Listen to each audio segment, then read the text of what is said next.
Olá, está começando mais um Juca Kfouri Entrevistas na sua TVT. E hoje com um tapete vermelho para alguém que sequer precisa ser apresentado. Mas sempre é bom apresentar, mesmo que seja de uma maneira bastante singela. Ele é simplesmente tetracampeão mundial pela seleção brasileira em 94. Ele é um dos maiores ídolos da história do São Paulo. Costuma-se dizer que ele forma com Rogério Ceni e com Leônidas da Silva a Santíssima Trindade do São Paulo. Ele foi eleito em 2020 o maior ídolo do Paris Saint-Germain. Claro, você sabe com quem eu vou falar. Vou falar com o Raí, que foi um dos protagonistas da comovente inauguração da Rua Doutor Sócrates, na Vila Olímpica de Paris, no último final de semana. Vila Olímpica esta de Paris, que vai virar um bairro e tem, portanto, eternizada a Rua Doutor Sócrates, uma das vias principais da Vila Olímpica. Uma homenagem que foi prestada pelo prefeito da cidadezinha próxima de Paris, que abriga a Vila Olímpica. Eu queria começar, Raí, te perguntando sobre uma coisa que é muito menos política, embora tenha todo o caráter político que essa inauguração tem, e mais do ponto de vista sentimental. Como é que o irmão caçula recebe, participa de uma cerimônia como essa? Era alguma coisa que você esperava? Você de alguma maneira trabalhou para que isso acontecesse em Paris? Você foi surpreendido pela notícia do prefeito que daria o nome do Dr. Sócrates à rua? Conta um pouco essa coisa mais íntima de como foi isso para você. Tá bom, Juca. Bom, assim, olá todo mundo. Sentimos sua falta também aqui, Juca. Com Não foi certeza, possível. sei que você de pensamento estava aqui também. E, bom, essa ideia, né, foi cogitada no quase um ano atrás e, obviamente, que o prefeito tem uma admiração profunda, se identifica muito com as ideias do Sócrates, acompanhou, se apaixonou pelo doutor, como ele fala, em 82, e é um prefeito que compartilha muito todos os valores. A gente falou que se apaixonou primeiro pelo atleta, obviamente, pelo gênio da bola, que é o Sócrates, e depois, quando ele foi acompanhando a história, marcou a vida dele, inclusive marcou a vida política dele também, que acabou interessante. Então, toda essa história, essa legitimidade, né, que tem por trás, e tudo que a gente sabe, né, da história do Dr. Sócrates, como é chamado agora a sua rua, faz sentido. Mas, como irmão, lógico, eu fiquei muito emocionado logo nesse primeiro anúncio, mas a gente sempre fala, quando vai ser, não imagina ainda tinha um tempo.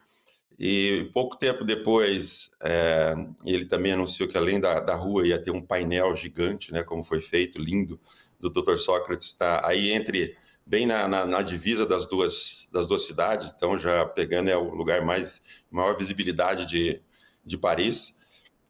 Então foi se juntando e quando eu vi, a primeira assim, a emoção mais forte, mais difícil de segurar foi quando um dia eu fui visitá-lo e já tinha a placa, né? A placa, eu falei, bom, essa daí eu vou querer levar uma para casa, depois eles deram de presente para a família, mas eu acho que foi uma emoção parecida com o que aconteceu quando decidiram homenageá-lo no Ballon d'Or, né? No prêmio de melhor jogador do mundo, muito tradicional, com o prêmio Sócrates. E eu falo parecido no sentido porque nos enche também de orgulho, né? Vem toda a lembrança, né, dele, a saudade que dá, os momentos marcantes da vida dele pública, mas também em família, tudo que ele, né, poderia estar sentindo, que ele deve estar sentindo. Então, veio essa emoção. E também muito relacionado, né, o orgulho da história dele, mas relacionado também, como eu disse, né, eu digo sempre, eu acho que não é por acaso que foi o prêmio Dr. Sócrates no Ballon d'Or veio de uma instituição francesa, agora a primeira rua, né, do mundo vem também de uma iniciativa da França, né, de origem francesa, e porque tem a ver com todo esse lado humanista da França, esse lado democrático, republicano, né, no sentido de que todas liberdade, igualdade, fraternidade, você vê escrito em todos os lugares. A gente sabe que o mundo está passando por um momento, até a França se questionando por esses valores. Até por isso eu acho que o Sócrates surge de novo, né, quando a gente vê as manifestações que aconteceram contra o Bolsonaro, a favor da democracia no Brasil, sempre surge a imagem dele, né? Como o Walter Salles chama de a ideia Sócrates está viva, mais do que nunca. Então eu acho que essa resistência histórica da França, e não é por acaso que as primeiras, sei que vai ter muitas outras ruas, né, com o nome Sócrates, ou outras instituições, escolas, como já existem, mas é muito simbólico que isso venha da França, de um país que é revolucionário, que defende os seus valores e que sempre representou essa resistência. Então, acho que isso acaba deixando a gente ainda mais emocionado também, no aspecto pessoal, né? Com ainda mais orgulho de tudo que ele representa e que se junta a outras forças de resistência que a gente está necessitando mais do que nunca. Não sei se você sabe, Raí, aqui na cidade de Tiradentes tem uma escola chamada Escola Vladimir Herzog, da qual de alguma maneira faço parte como curadoria, e essa escola tinha uma quadra horrorosa que a gente conseguiu que fosse reformada, e essa quadra tem o nome Sócrates Brasileiro. Fomos inaugurar a quadra Casagrande e eu. Aliás, ele passou por um vexame, porque fomos dar o pontapé inicial, eu toquei para ele, toquei um pouco na frente para ele já bater, e ele falou, não faça isso, que meu joelho não aguenta. Ele não conseguia correr atrás da bola. Mas, de fato, tenho certeza de que homenagens ao Dr. Sócrates se espalharão pelo mundo afora, porque ele virou esta coisa, né, Raí? Quase romântica. A ponto, para quem não sabe, o prefeito, ao inaugurar a rua, o prefeito Karim Bouanhan, disse o seguinte: é preciso fazer uma escolha, ou Sócrates ou Neymar, ou Lula ou Bolsonaro, ou democracia ou ditadura. Esse é um brilhante resumo dessa ideia, né, Raí? Exato, e ainda em outra fala ele fala também de ou amor ou ódio, né? Ou amor Também. ou ódio. Isso. Isto. Né? É, Agora, deixa eu te acho que... fazer uma provocação. Fale, diga. Não, diga. Né? Não, eu quero te fazer uma provocação. Eu, ao dizer para a Luísa, minha neta, que eu ia te entrevistar, ela que acaba de ingressar na Faculdade de Ciências Sociais aqui da PUC, dizendo que eu ia te entrevistar, ela disse, vovô, pergunta para ele, malandra, pergunta para ele como é ele um São Paulino empedernido como ele é, ídolo da torcida do São Paulo, ter que carregar permanentemente a memória da democracia corintiana por causa do irmão mais velho. Eu falei, olha, tá aí uma boa questão, não sei até que ponto isso mexe com o coração do Raí.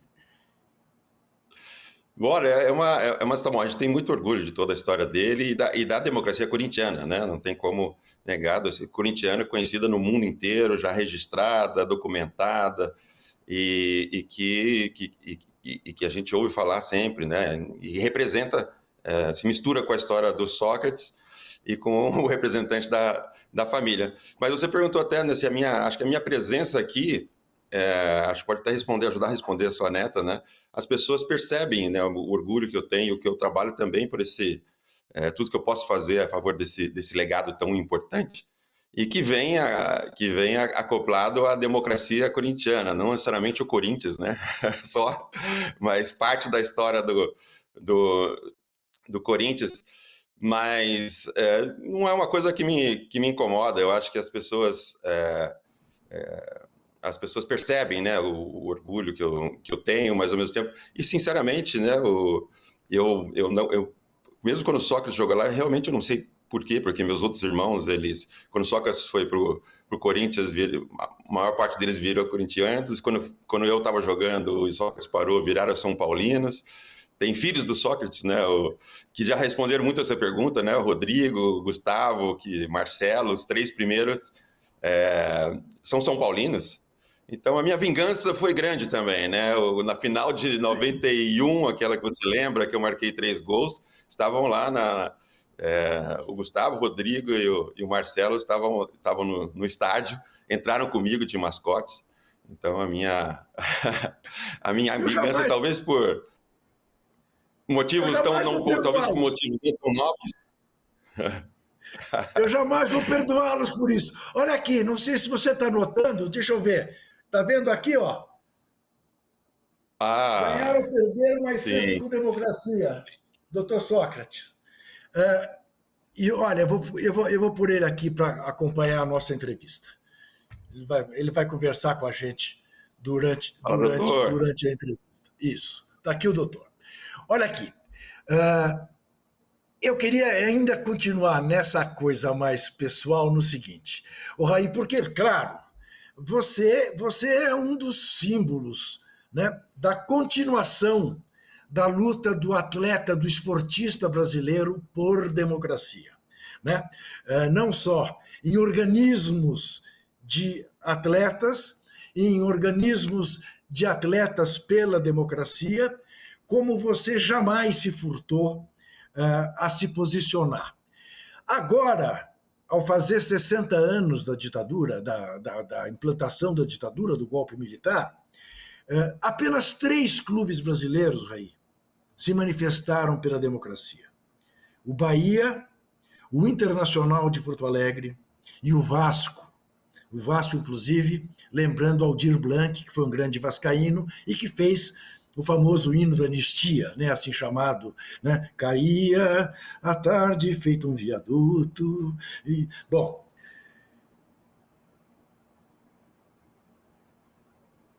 como é a luta para fazer com que o esportista, o atleta, se imponha também como cidadão? Por que é tão difícil a gente ver atletas se posicionando? Bom, isso se passa no mundo todo, né, Juca? Atletas de uma maneira geral, inclusive quando... E não é à toa que o exemplo do Sócrates ressona aí até hoje no mundo inteiro, em vários lugares, então é no mundo todo. No Brasil, tem o Casagrande, Reinaldo, né, toda a democracia corintiana, e alguns outros, eu lembro uma vez que na Copa do Mundo, o Daniel, um dos líderes da Revolução Estudantil aqui, né, no movimento estudantil de 68, ele chegou e falava, pô, mas por que no Brasil tem gente aqui? Eu falei assim, mas são muito poucos, né, e é verdade, né, são muitos poucos.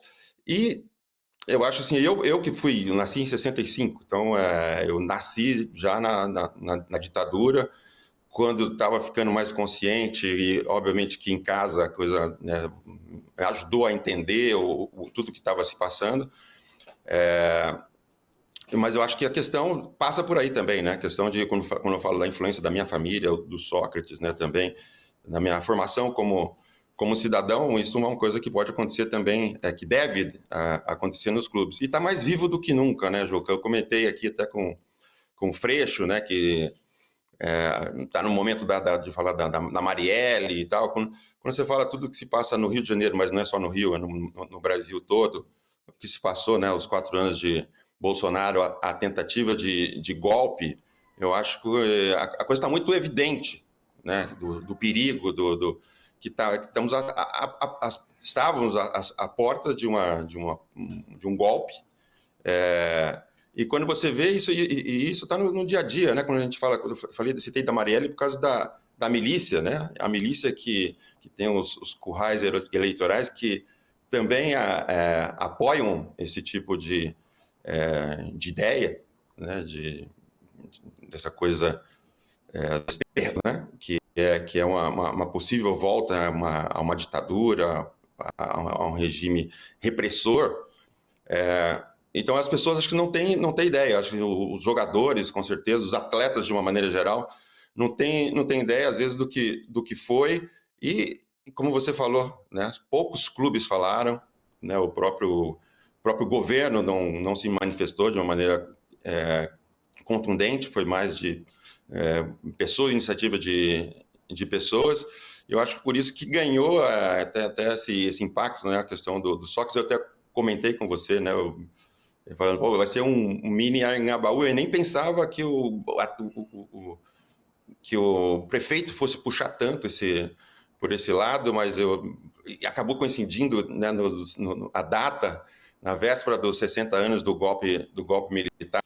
Então, eu acho que é uma questão do atleta com uma alienação que existe, né, no meio mais do futebol em específico, né, mais conservador, mais machista, mais tudo, e da sociedade com uma maneira geral, mas sem dúvida nenhuma eu acho que essa falta, né, de lembrança dos anos terríveis que passamos não vai ajudar em nada essa nova geração de atletas que está chegando aí que não conheceu, não viu isso. Eu sou muito histriônico, eu vou botar o doutor Sócrates para descansar, porque eu tenho medo de bater aqui na minha querida estatueta e derrubá-la. Sobre Daniel Combandi, que foi a quem o Raí se referiu, que foi um dos líderes do maio de 68 em Paris, eu tive essa mesma conversa com ele quando ele veio fazer um documentário sobre a Copa aqui no Brasil, um documentário sobre a Copa Marginal, documentário esse do qual o Raí participa, e disse a ele a mesma coisa, né? Mas ele retrucou para mim dizendo, tudo bem, mas me cite atletas europeus, e eram tão poucos como são os brasileiros. Então, é o Muhammad Ali, é o Dr. Sócrates, assim, em nível mundial. De alguma maneira, o Maradona, mas por todas as contestações, inclusive algumas que ele não deveria ter feito, mas, enfim, é por aí. Vamos fazer um rápido intervalo e já voltamos.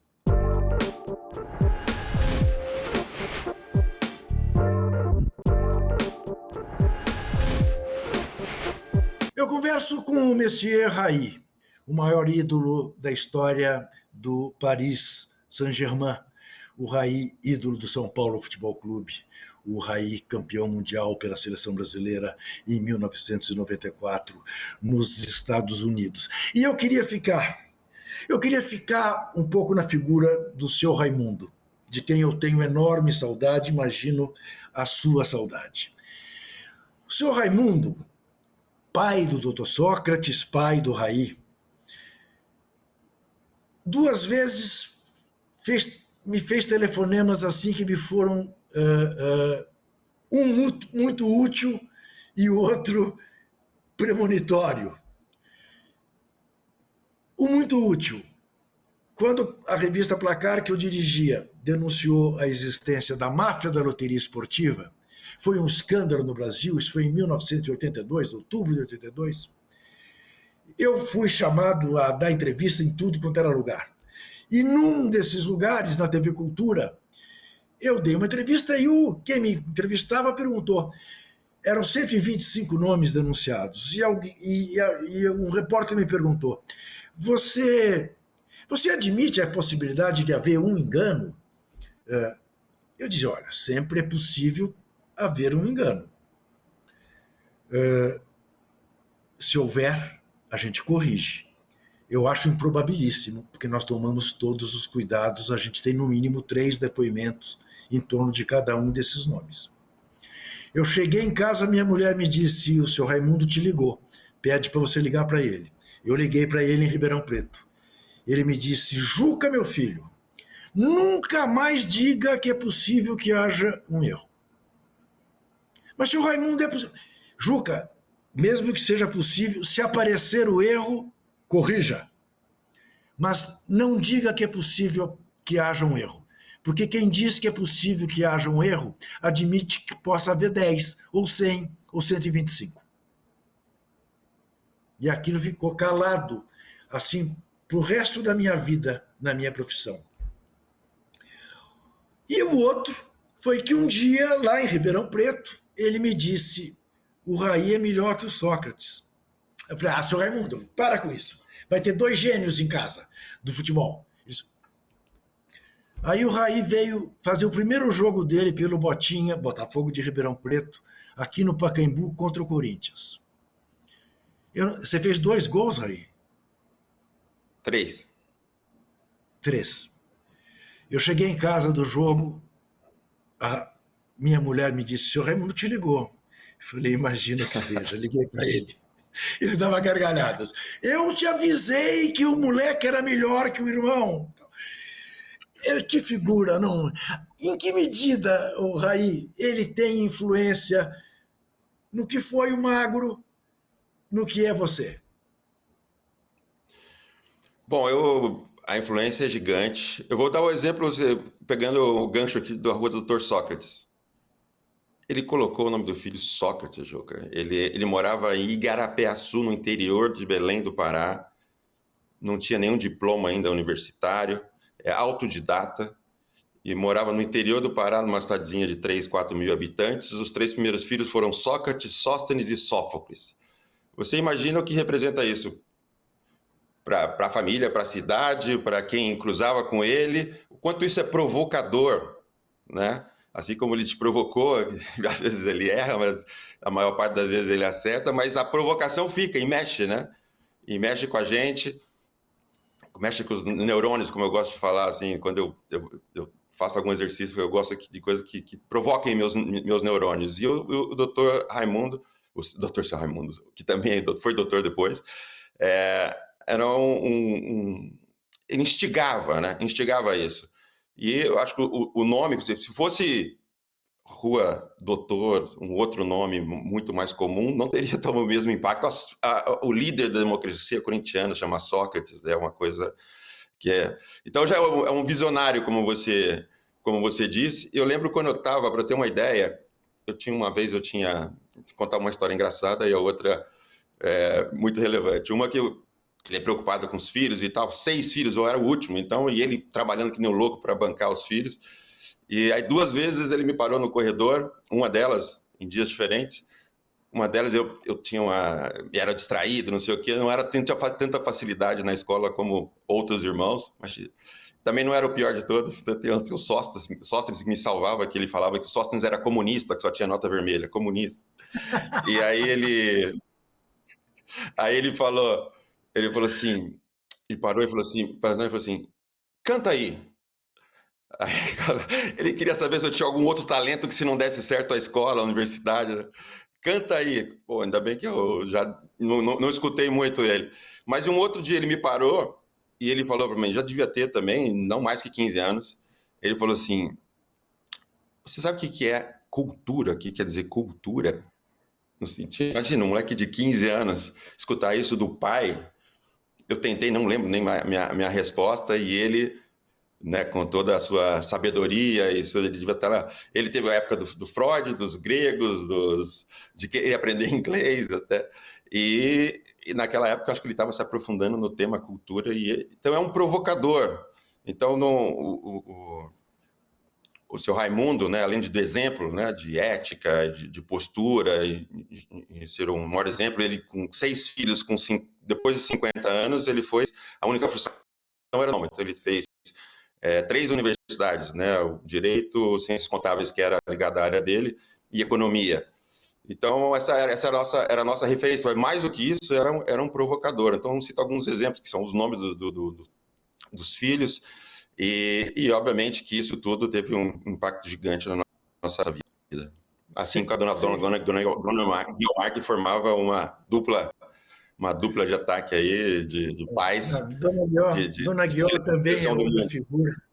Dona Guiomar, uma figura que morreu centenária, uma figura adorável, acolhedora, carinhosa. Ah, que mulher! Dr. Sócrates contava que o primeiro lampejo de conscientização política que ele teve foi ao ver seu Raimundo queimando livros em Ribeirão Preto no dia ou no dia seguinte ao golpe militar. O Magro tinha 10 anos de idade e foi perguntar para o pai que ele estava queimando livros. E seu Raimundo deu a explicação que ele era capaz de entender à época. Mas vamos falar, doutor Raí. Eu acabo de saber por ele mesmo, e ele vai ter constrangimento, porque é modesto, que ele acaba de terminar o seu mestrado em Paris, com uma nota com louvor. Ele não diria isso em público, mas ele já me disse no bastidor, não pediu off, então eu estou dizendo. Me conte, que maravilha é essa de terminar um mestrado e com louvor em Paris?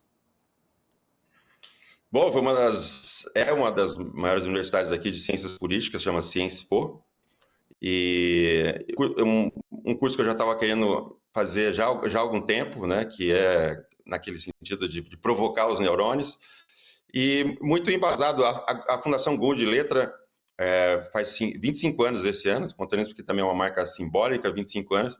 A escola que a gente começou, que estava abandonada, que, né, reativou e tudo, hoje voltou a ser uma escola pública modelo, né, de tempo integral, de professores exclusivos. Quando a gente devolveu a escola, né, já com toda a legitimidade do bairro, da comunidade, e hoje se chama Dr. Sócrates. Mas a experiência da Gold Letra, e obviamente essa experiência também de ativista político, né, e com a Gold Letra acabei participando de vários movimentos também, já há algum tempo me dá uma ideia de como que eu poderia fazer um exercício. A busca desse mestrado de política pública é de pegar toda essa experiência e pensar para uma cidade, né? Nós estamos numa comunidade, um projeto de bairro, e que tem resultados excepcionais, e como pensar isso para uma política pública, né? Eu não tenho perfil e não quero ser político, mas eu quero apresentar projetos, influenciar as políticas públicas. Então, eu fiz esse curso de políticas públicas, né? Penso em implantar numa cidade do Nordeste do Brasil, porque tem a ver com a minha tese, que é radicalizar a integração entre artes, esportes e educação. Isso tem a ver com aquilo que a gente está comentando, né, de conscientização dos jogadores e tudo. Radicalizar essa integração que sempre é pensado em caixas separadas, e também universalizar o acesso eu não chamo de esporte, eu chamo de movimento, tudo que é movimento, movimento, artes. Então eu fiz uma pesquisa grande em cima do impacto no desenvolvimento cognitivo das pessoas, e não só de crianças, do acesso a esse tipo de atividade. Então peguei vários estudos e provei, e a intenção é transformar isso, né, esse tipo de atividade que hoje vem cada vez mais importante. As pessoas têm acesso a informação de todos os tipos e tal, mas o esporte, o movimento é insubstituível, as artes, a cultura é insubstituível. Mais do que isso, é necessária. Então, transformar isso num direito fundamental, né? E acho que esse é o grande diferencial, que alguma cidade, e aí eu quero fazer uma cidade pequena, implantar numa cidade pequena, no Nordeste do Brasil, porque já tem até porque é minha origem, mas também porque tem essa vocação. Eu digo cidade pequena para ser um projeto piloto mesmo, e que a cidade assuma, e isso eu estou entrevistando algumas pessoas de cidades diferentes e tal, assuma esse pilar de desenvolvimento humano, desenvolvimento social, porque também essas atividades criam o que falta hoje, né? A integração, a empatia nas pessoas, né? O convívio, a socialização, e não tem nenhuma outra atividade que cria isso, e assuma isso como um pilar de desenvolvimento humano e também social e econômico. Como é que o mestre Raí em ciência política está vendo este preocupante avanço da direita no mundo? Da direita, não. Vamos dar nome aos bois. Da extrema-direita no mundo. Bom, eu fazer um parênteses aqui, porque acabei de participar do encontro, né, do Lula e Macron, e é uma coisa que eu faço parte, né, dessa história conjunta entre França e Silvio, acabei transformando num símbolo dessa relação, e vejo como uma aliança estratégica, né, contra isso. Eu falei um pouco da história da França, né, de resistência, e o Brasil como um país jovem, pulsante, e também que o planeta precisa. Então, acho que quando a gente fala aqui França e Brasil, a gente fala também Europa e Mercosul, que eu espero que essa visita de Estado seja o início de uma aliança para também aparar as arestas das diferenças que existem na visão, né, dos governos, e para entender a importância que tem para o planeta, que tem para a democracia, e para a liberdade. Quando a gente vê a tendência que está voltando, né, os Estados Unidos, alguns países na Europa, a gente sabe que a Ásia se mantém de alguma forma, mas essa aliança, acho que estratégica entre a Europa e Mercosul e América do Sul, naquilo que a gente eu vejo como algo primordial para essa resistência, mas vejo com muita preocupação. Eu acho que vejo que a esquerda, né, o centro, mas principalmente a esquerda, tem que fazer uma autocrítica, né? A gente fala até em termos, quer dizer, os progressistas, se diziam progressistas, acabaram sendo derrotados pela nova tecnologia de comunicação, né? Da fake news, dos números, do big data, então, estava dormindo. Isso é um sinal de que estava dormindo. Então, eu vejo com muita preocupação, tá vivo. Quando eu falo do Brasil, a gente sabe que a gente tem muita coisa ainda, principalmente questão de justiça social, mas a gente acabou derrotando, né? A gente sabe hoje que o quanto foi usado a máquina do Estado pelo Bolsonaro, pela extrema-direita, influências internacionais, o tanto que tentaram burlar, né, as eleições, mas o Brasil ganhou. Eu vejo o Brasil também como uma resistência, mas que tem que se potencializar esse lado muito mais, né? Não só que estava falando de lembrar dos anos de ditadura, mas tá atento porque a coisa está mais viva do que nunca e juntando-se ao crime organizado, como eu falei há pouco, isso que eu vejo com muita preocupação. Nós vamos fazer mais um rápido intervalo, vamos fazer um terceiro bloco um pouco mais comprido, porque eu tenho 2 minutos e meio de saldo desse segundo bloco, para não interromper o Raí na próxima resposta. Até já.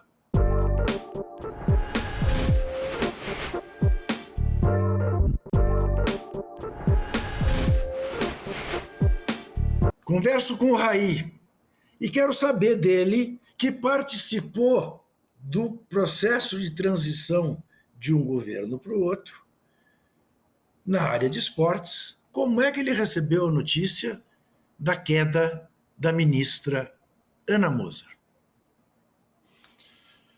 Bom, muita tristeza, muita esperança do que ela tinha a acrescentar.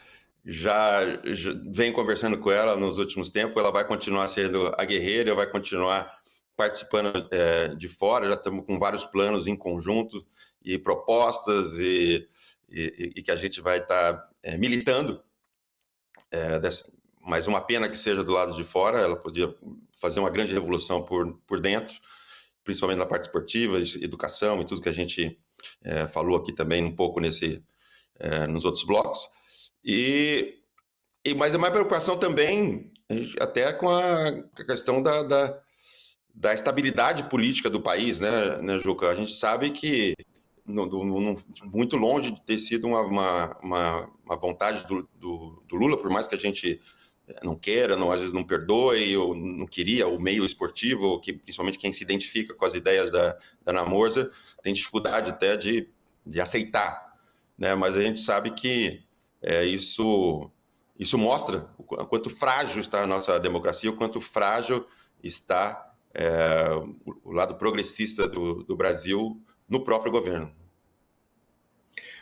Raí, você se referiu aos seus projetos, à Fundação Gol de Letra. Para quem não sabe, a Fundação Gol de Letra, que está fazendo 25 anos, é uma organização não governamental que o Raí fundou ao lado do Leonardo, lateral esquerdo da seleção brasileira, do São Paulo, do Flamengo, de tantos, 25 anos atrás, e é um projeto muito bem sucedido de assistência educacional a crianças de extrato social mais baixo. Você está envolvido com um projeto de um clube de futebol aí na França. Que projeto é esse? Bom, chama Paris Futebol Clube. E quando eu decidi voltar para a França para esse mestrado, que foi a primeira motivação, eu logo fui ver alguns outros projetos, né? Eu ia ter algum tempo e queria estar envolvido em algum outro projeto, provavelmente ligado ao futebol, e vi que tinha um time. A França, acho que é um dos poucos países, e Paris é a única cidade grande, capital, que só tem um clube. Então, eu já fui chamado para outros projetos, para um segundo clube em Paris. Então, quando eu voltei, um ano antes de voltar, estava preparando minha vinda, fui conhecer alguns projetos, e o Paris FC eu vi que é um projeto que está bem estruturado já há mais de 10 anos, montou um grande centro de formação, um centro também educacional, e eu conheci o presidente, Pierre Ferrat, que é um origem corsa, mas com ideais, e ele, na primeira conversa, para você ter uma ideia, você vai entender por que também eu me identifiquei. Na primeira conversa que eu tive com ele, ele falou assim, uma das grandes motivações porque eu quero que você faça parte do nosso projeto é porque poucos atletas escreveram uma tribuna, como chamam aqui, né, um artigo no Le Monde de meia página, e eu quero contra o Bolsonaro, mostrando coragem, se posicionando, e eu quero um cara desse no meu projeto. Então, isso já mostra que é uma visão diferente. E eu acabei trazendo outros investidores que também querem que o clube, construir um clube com uma visão diferente. A gente já lançou, obviamente que a gente não tem tanto impacto econômico ainda, mas a gente já lançou gratuidade, né, um projeto de gratuidade para todas as pessoas nos jogos do campeonato francês. Então, por exemplo, eu escuto, tem refugiados que falam que nunca foram num jogo de futebol, foi a primeira vez que foram, foi graças a esse tipo de iniciativa. E a gente a cada jogo cada jogo a gente fala, é um jogo, uma causa. A gente sabe, nesse aspecto, acho que o clube tem muito ainda a desenvolver e acho que é usar, né, mostrar que existe um outro caminho. Isso que me motivou também a voltar e fazer parte desse projeto, e o fato dele ter me convidado também para mostrar qual a direção que o clube pensa, assim como o prefeito demonstrou as suas preferências, né? E eu acho que eles me convidando também mostraram suas preferências e o que eles pensam em fazer. O que a gente vai conseguir, não sei, mas é um clube que está aberto à inovação e a um posicionamento menos elitista do futebol. Ele está em que divisão? E você não teme que o torcedor do Paris Saint-Germain, que te elegeu o maior ídolo da história do clube, fique bronqueado com você? Olha, claro, eu fiz uma comunicação aqui na França diretamente para os torcedores do Paris Saint-Germain, e a reação não teve nada de negativo. As pessoas às vezes falam comigo, você tem que estar no nosso time, não, esquece o Paris FC. Não existe também essa rivalidade porque ainda estão, né, em estágios muito diferentes assim, da história dos clubes. Mas eles ficam mais em dificuldade de compreender por que o Paris Saint-Germain não me convidou ou não me convida, do que chateados porque eu estou fazendo parte de um outro projeto. E muitos deles entendem e acabam torcendo também para o Paris Futebol Clube por enquanto, ainda está na segunda divisão, torcendo para ter sucesso. Então, não teve essa resistência da torcida, assim, a relação continua. Eu vou assistir alguns jogos do Paris Saint-Germain, participo de alguns eventos, então não existe tanta essa rivalidade. Então, claro, se eu fosse, não iria nunca para o Marselha, para o Lyon, nunca poderia ir, nem gostaria de ir. Mas é um clube que está, nas últimas 5 temporadas, aqui os 2 primeiros clubes da segunda divisão sobem direto para a primeira divisão e os 3 outros jogam um play-off, né, que aqui eles chamam de uma outra forma. Então a gente está, nesses últimos 5 temporadas, 3 a gente disputou esse playoff para subir, então está próximo. Agora a gente está a 3 pontos do 5º colocado, que dá direito a jogar esse playoff. O time começou ruim, mas tem o time, uma outra coisa diferente desse time é que o time feminino é melhor do que o masculino, mas é o único time no mundo, eu acho que, pelo menos que eu saiba, que eu conheça, com certeza um dos poucos, no mundo que tem as mesmas condições de trabalho, homem e mulher. Treinam no mesmo campo, vestiário nas mesmas condições, o mesmo espaço, se organizam. E o time feminino está na Liga dos Campeões, está entre os melhores da França, mesmo com um investimento menor do que o Lyon, do que o Paris Saint-Germain. É um motivo de muito orgulho. Então, o resultado primeiro maior que veio pelo futebol feminino, que eu curto muito, é uma coisa que está crescendo demais e que que emociona mesmo, ver essa revolução, né, no futebol feminino e que isso representa para a causa, né, para a causa da igualdade e tal. Claro que os salários ainda são muito diferentes, mas as condições de trabalho são as mesmas. Então, é um clube que eu gosto de fazer parte desse projeto e eu estou na parte estratégica de pensar o desenvolvimento desse clube. Só por curiosidade, qual é a cor desse clube? As cores da camisa? Azul e branco. Azul e branco. Azul e branco, Azul tá. e branco, Poderiam ser alvinegros, mas tudo bem. Raí, essa conversa do futebol feminino me permite introduzir o assunto que eu, claro, ia tocar contigo. Por delicado que seja e... não querendo de você, nada que extrapole aquilo que são as suas ideias, os seus ideais e a sua visão de mundo. A questão da misoginia, né? A questão do machismo, a questão da violência contra a mulher, né? O Brasil, você bem sabe, não preciso te contar, foi abalado, né, de maneira sensível, né, por 2 casos recentes, Robinho e Daniel Alves. Queria te ouvir sobre isso, acrescentando Vinícius Júnior, né? Um militante contra o racismo. Na Espanha, que a gente tem como um país culturalmente mais avançado que o Brasil e tudo mais, e esse rapaz está sofrendo o que está sofrendo. Queria te ouvir sobre isso, por isso que eu disse que eu ia dar um maior espaço nesse último bloco para não te interromper. Tá, o Vinícius, eu vejo a luta dele como uma coisa próxima do que a gente estava falando do Sócrates, né? E pior, não é uma democracia corintiana, era um clube, uma instituição com um grupo de jogadores, com diferentes líderes, né, que estavam levando. No caso dele, é um heroísmo quase sobre-humano, né, digamos assim, e o cara que consegue jogar, porque ele tem que jogar e tem que fazer gol e tem que ir recebendo toda essa pressão. E no próprio clube, né, a gente vê os jogadores, companheiros dele, que sofrem do mesmo mal e pouca manifestação. Então, é um revolucionário, é um cara que vai, com certeza, já está impactando nas novas gerações, principalmente nas novas gerações de pessoas que sofrem ou iriam sofrer o mesmo, mas vão estar com outro posicionamento, a mesma coisa que ele sofre. Então, eu tenho uma profunda admiração pelo Vinícius, por tudo que ele está fazendo, por tudo que ele representa, e ele ganhou o prêmio Sócrates, né, o último, pelo instituto dele, que era do Ballon d'Or, mas com certeza muito atrelado ao posicionamento dele. Bom, os casos negativos, né, de Daniel e Robinho, que foram em tempos completamente diferentes, mas acabaram sendo presos na mesma época, né? É muito simbólico, né? São casos que eu digo como homem e como atleta de futebol nos envergonham. Foram condenados, né? Então teve o processo, foram condenados, são condenados, né? Condenados a estupro.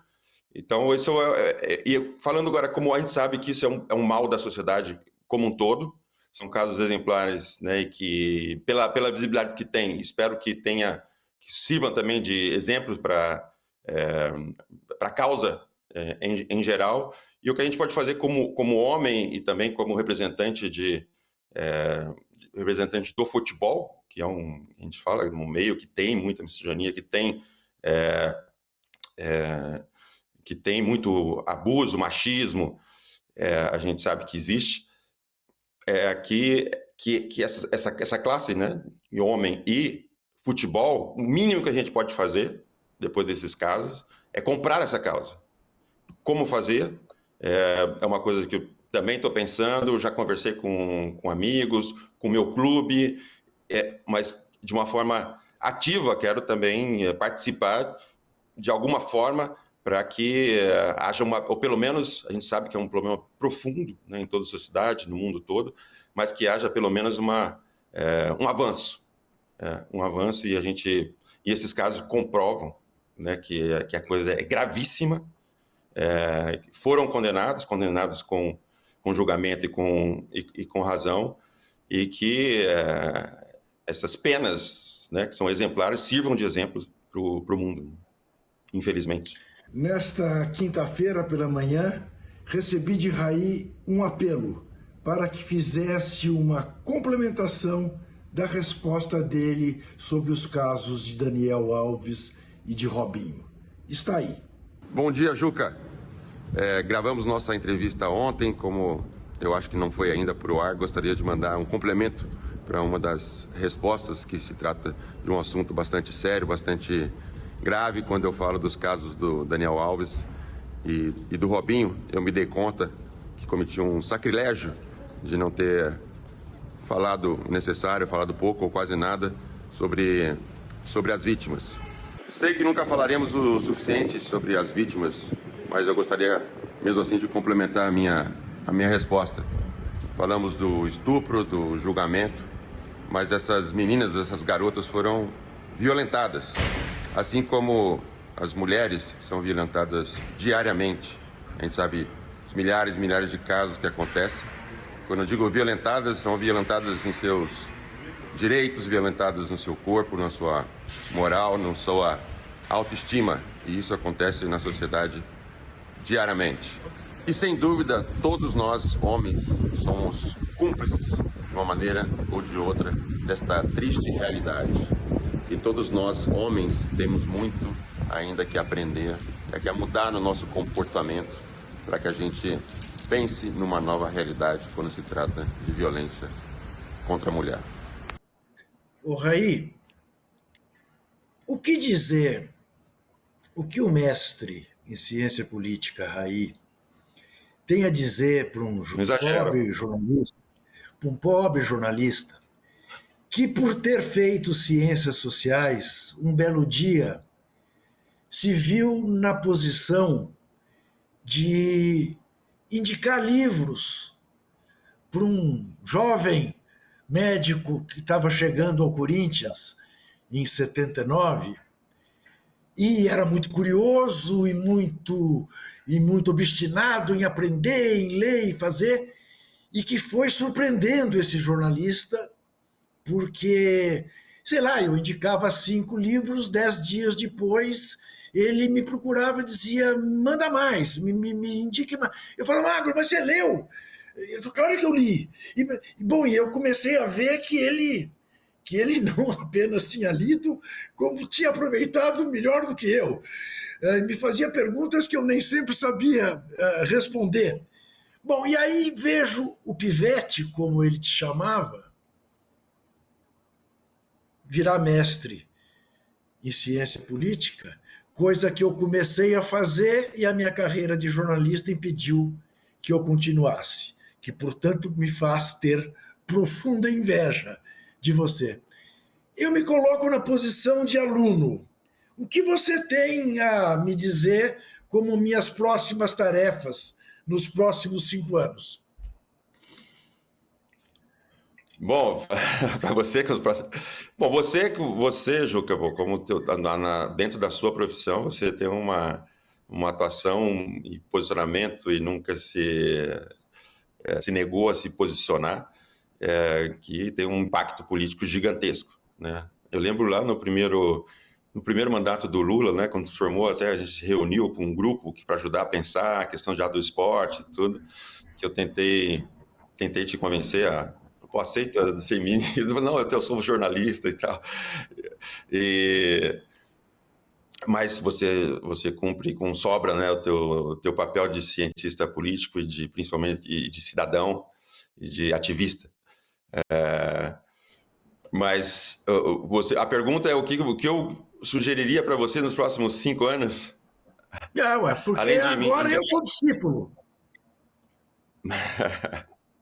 além de indicar livros para o Pivete aqui, pode continuar indicando agora para o Pivete, ainda tem muito a ler e muito a aprender, né? Eu tenho mais a aprender com você, Juca, você também foi um super exemplo, lembro de Não. 15, 20 anos atrás, quando você... Peraí, eu não pedi confete, eu não pedi que você me constranja, eu pedi orientação. E eu não estou brincando, eu estou dizendo, é admirável, Raí, é admirável olhar para alguém como você e ver a sua trajetória, de atleta exemplar, de cidadão exemplar, de intelectual exemplar, de alguém que tem um trabalho como a Fundação Gol de Letra, que também é exemplar.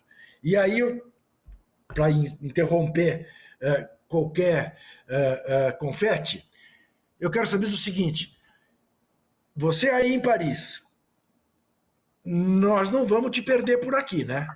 Podemos contar com você presencialmente no Brasil nas próximas lutas.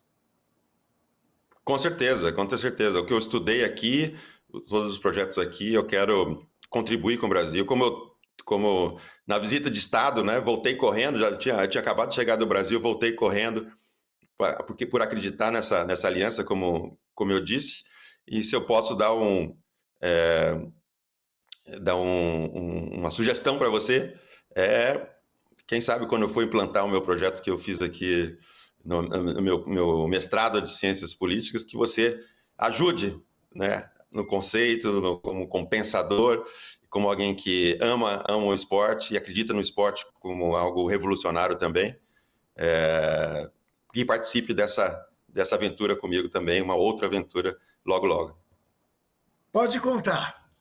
Eu sempre, eu acho que já te falei isso, eu tinha como ideia, quando comecei o meu mestrado, que eu interrompi, e depois fazer doutorado, ter como tese a demonstração de que futebol era mobilizador e não alienante, como boa parte da nossa intelectualidade achava, né? Você, de certa maneira, mostra isso na perfeição. Eu queria te agradecer muitíssimo, é sempre muito rico conversar com você, lembrar o nosso telespectador, o nosso internauta, que toda quarta-feira, toda quinta-feira, 9h15 da noite, na TV aberta 44.1 de São Paulo, tem Juca Kfouri Entrevistas.